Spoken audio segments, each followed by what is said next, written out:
Silahkan duduk. Romo, opa oma, frater, bruder, para suster, bapak ibu sekalian, saudara-saudara yang terkasih dalam Kristus, orang muda, adik-adik sekalian, selamat malam. Malam hari ini kita sudah mulai dengan upacara cahaya. Cahaya yang menyimbolkan harapan yang terus dibangun. Harapan yang sepertinya ketika kita kemarin merayakan Jumat Agung sudah terkubur. Tetapi hari ini kita ternyata mengalami terang itu. Maka saudara-saudari sekalian, hari ini saya ingin menawarkan sebuah renungan. Bagaimana tentang Allah yang maha baik. Allah yang tahu bagaimana mencintai umatnya yang seringkali gagal memahami cinta dari Tuhan. Dan kalau bicara tentang perjalanan bagaimana umat menyadari tentang arti cinta Tuhan, mungkin saya ingin bercerita tentang sebuah pengalaman panggilan, pengalaman sejarah hidup.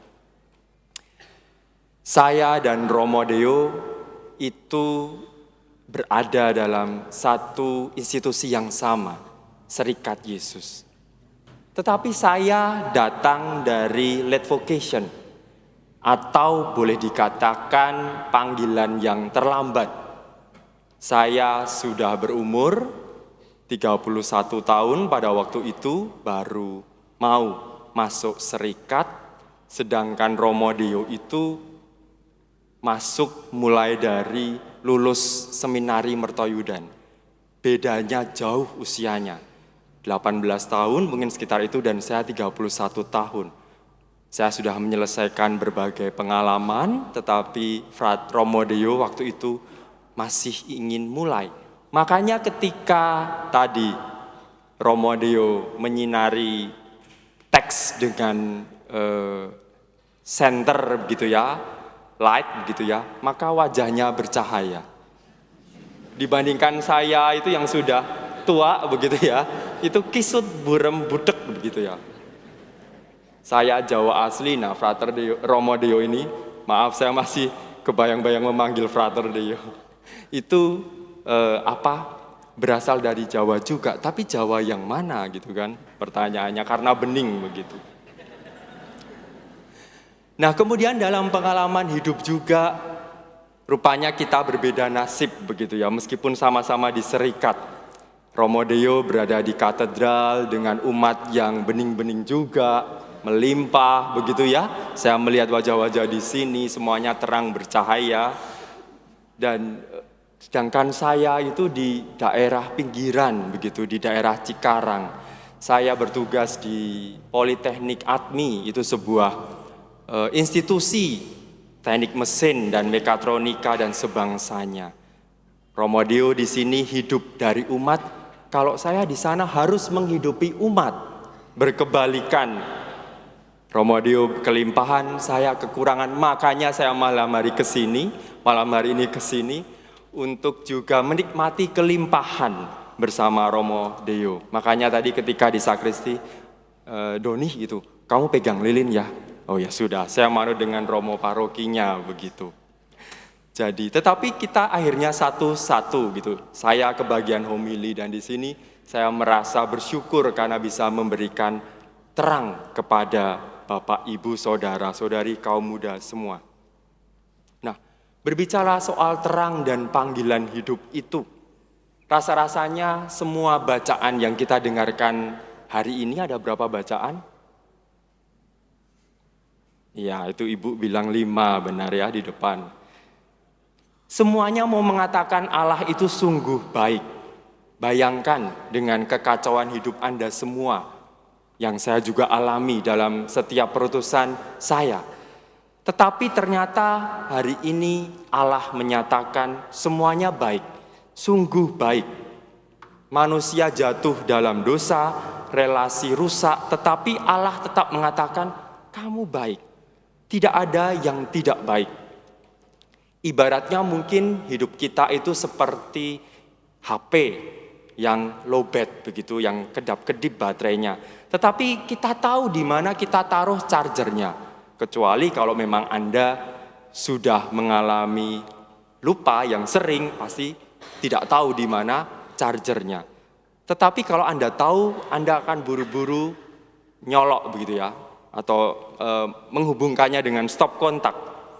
Nah, saya rasa itu hidup kita seperti baterai yang kadang-kadang, HP yang kadang-kadang lowbat, dan kita tahu harus bagaimana supaya tetap punya daya, supaya tetap berpower memberikan energi.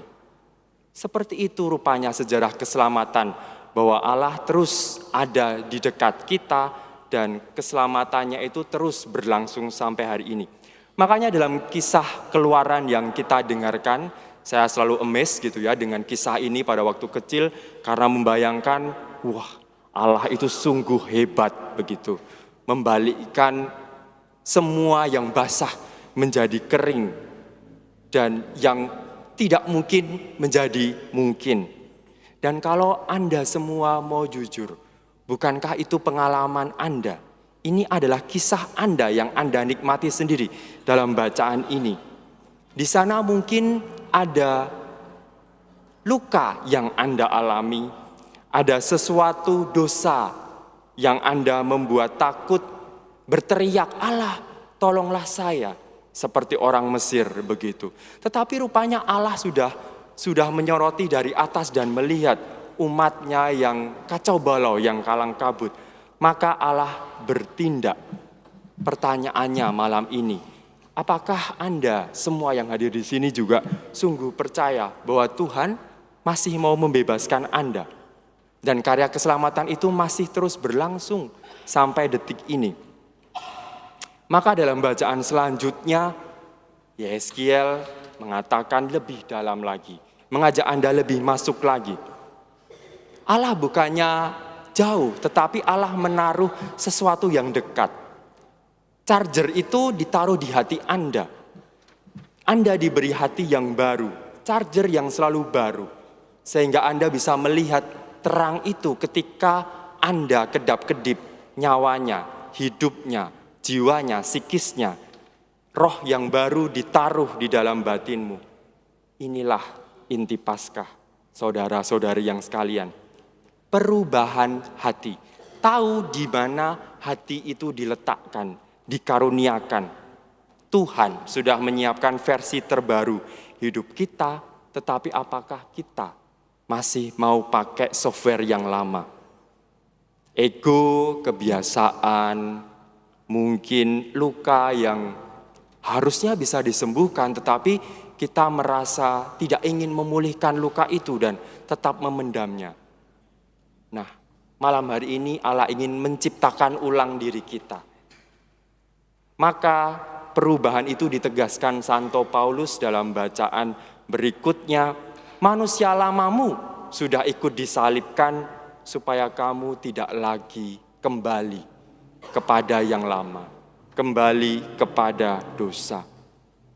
Paskah bukan tentang Allah pertama-tama, bukan tentang Yesus yang bangkit. Ya, itu benar. Tetapi Paskah sesungguhnya adalah tentang saya, tentang Anda, tentang kita semua yang ada di sini. Ego, luka, dosa yang disalibkan bersama Kristus dan bangkit. Pertanyaannya lagi-lagi, apakah Anda masih mau berkutat di situ? Dalam bacaan Injil kembali ditegaskan bahwa kubur yang kosong, saudara-saudari sekalian, itu meyakinkan kita bahwa Yesus itu tidak ada di antara orang mati lagi. Maka malaikat berkata kepada para murid dan berkata pada Anda semua, jangan takut, jangan takut. Kata ini mungkin yang paling dibutuhkan Anda saat ini. Karena seringkali yang menghalangi kebangkitan kita bukanlah dosa, tetapi ketakutan untuk berubah, takut untuk sungguh-sungguh percaya.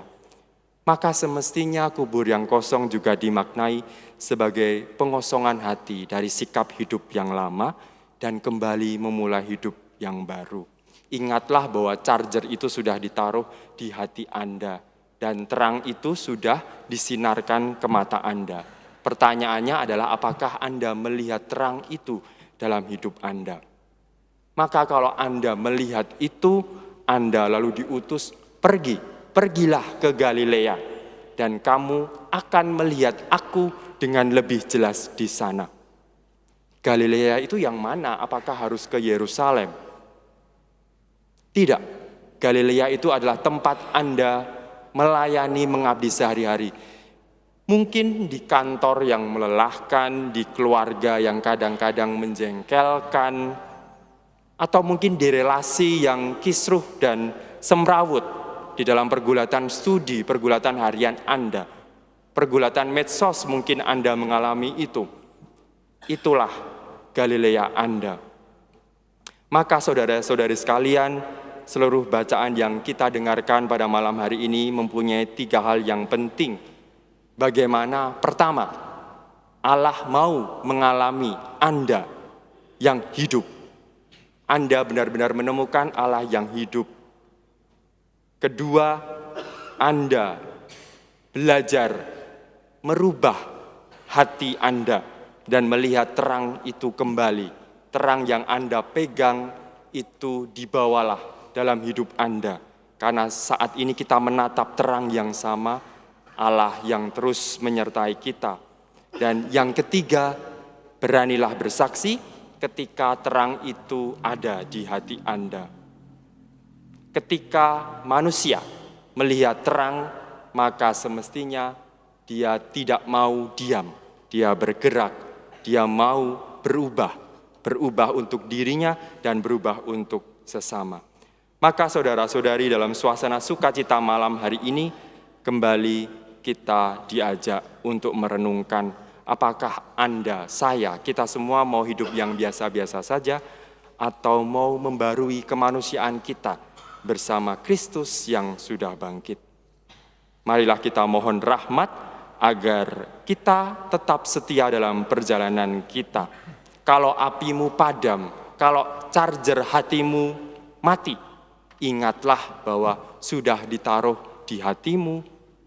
Nyalakanlah api itu dan tataplah, pegang bersama-sama supaya kamu siap diutus ke Galileamu masing-masing, bukan pertama-tama untuk sempurna, tetapi sungguh hidup, karena terang itu tidak akan pernah padam lagi. Sekali lagi, selamat Paskah, selamat merenungkan arti terang Kristus dalam hidup Anda dan bersama orang-orang yang Anda cintai. Kemuliaan kepada Bapa dan Putra dan Roh Kudus. Seperti pada permulaan, sekarang, selalu, dan sepanjang segala abad.